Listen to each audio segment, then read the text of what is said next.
Okay, hey everyone. Look all disheveled. Hey, hey everyone, and welcome to Mission Impact Series with Tracy and Ty. Today we're going to be talking in this series, which all our series are four-part series. Is we break it down for you. How do trends affect social impact businesses? So there are a lot of things happening in our world today. And those things have a direct effect on how social impact businesses perform, how they are able to generate revenue, grow, and impact their community. So, we're going to talk about a few of those things and the roles that a lot of people within the infrastructure have to play with how this happens. So, the first one we're going to tackle is the board.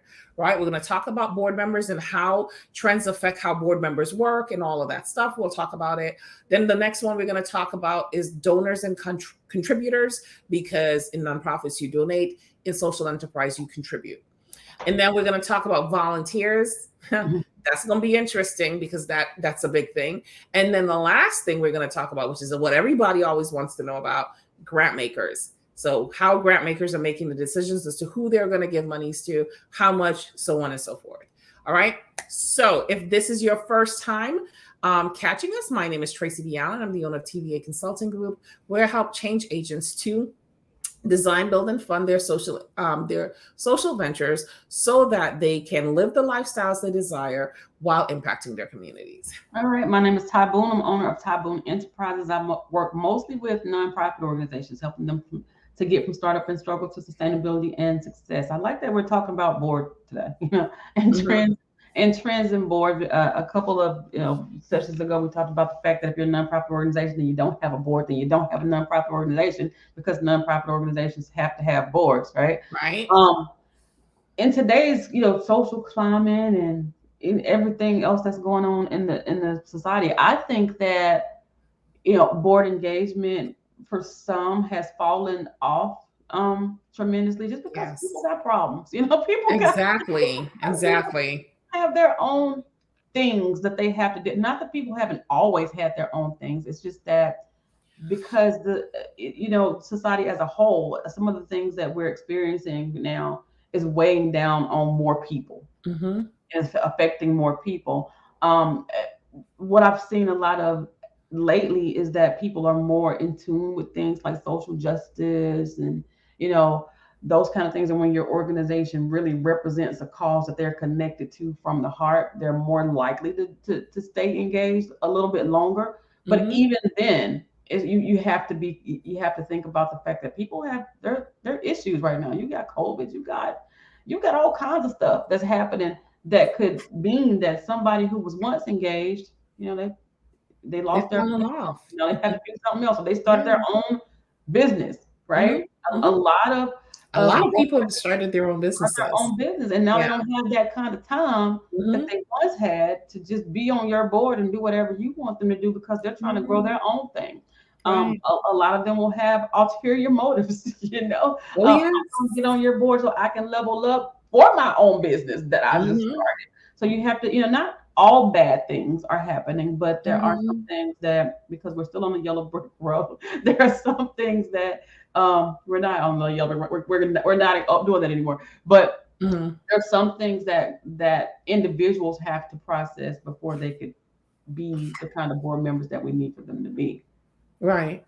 And so this also affects, like Ty said, the type of people you're able to get on your board, right? So people who would normally have been, jumping at the bit to get on your board are now like, I realize that life is short and I just want to enjoy it.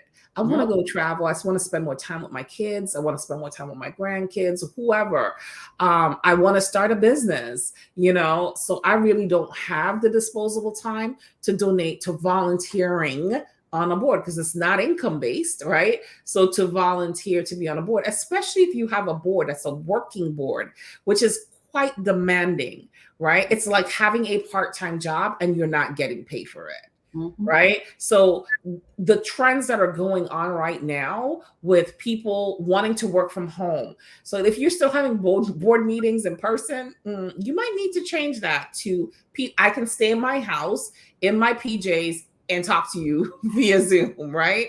I don't have to go bathe, you know, put on some decent looking clothes, and then drive in traffic to your location. Yes, we could have a board retreat once a quarter or once twice a year or whatever like that, where we all get together in a physical space.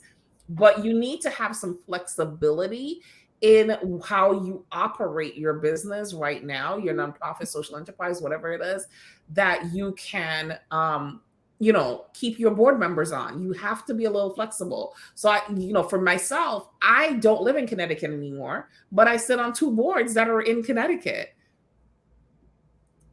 Maybe before COVID, they probably would have told me I needed to resign from the board because I was moving to another state.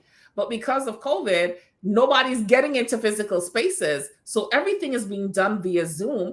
And it has been the best thing possible, even for the board members who are physically in that state, because they, again, don't have to drive to a location, right? They just gotta, wherever they are in their car, out to dinner, take a few minutes, pop on and say, hey, here I am, give their 2 cents, and we move forward, right? We had a board retreat last week. I stayed here in Florida because I was not flying to Connecticut for a 4-hour board retreat. And they went there and they just prop me up on a camera so I could see what's going on and talk. And they ate, and I ate my lunch over here, So it's changing. You have to be able to change. You have to have some flexibilities. At one point in time, I think for about 3 months, I didn't attend any board meetings. And I'm the type of person who attends meetings. I don't like when people stand me up for meetings. But I was going through some stuff, just like you talked about, right? Like my brother passed away, and on top of my son passing away the year before, the two combined, I just checked out. I was like, something has got to go. And that's what went, right? Because I still needed to focus on my business and my personal life. And I just don't have the capacity, the mental capacity to deal with something else. So they didn't penalize me for it. They understood. That's the type of flexibility. You have to understand people are having a lot of mental health issues. People are losing people at alarming rates at this point in time. There's just a lot going on. And then people are losing their jobs. And right now we could talk about, what do you call it?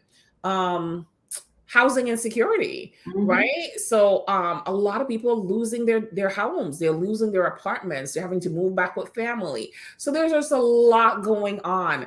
They may not be the people that it's happening to, but they may be a recipient of what's happening. You know what I mean?